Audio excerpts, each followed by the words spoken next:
Guys, ngayon nagluluto naman tayo na pansit. Magluluto tayo ng pansit ngayon, guys. So, paano yun lang natin.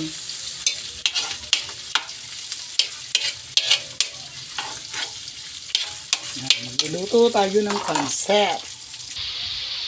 Okay guys, ngayon nilagay na natin ang carrots at baggy beans.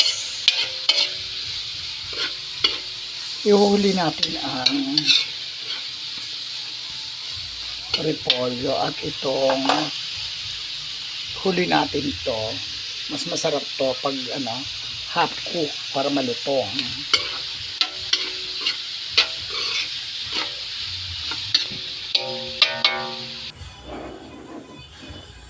Okay guys, ito na. Inilagay ko na ang bihon. Okay. Susunod ang halo to mix ng kanton.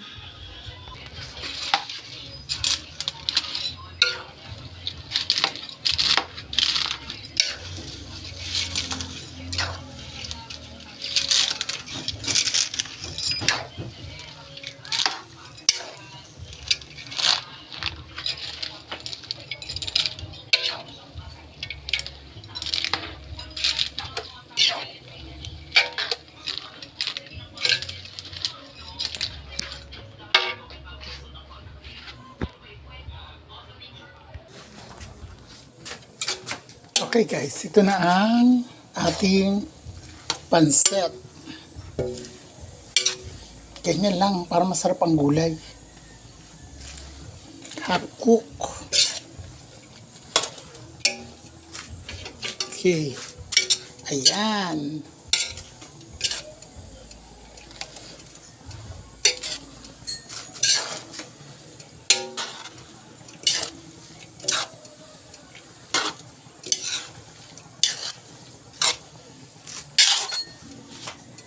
Ano lang yan, isa't kalahati lang yan.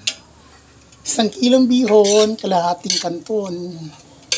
So, ayan lang.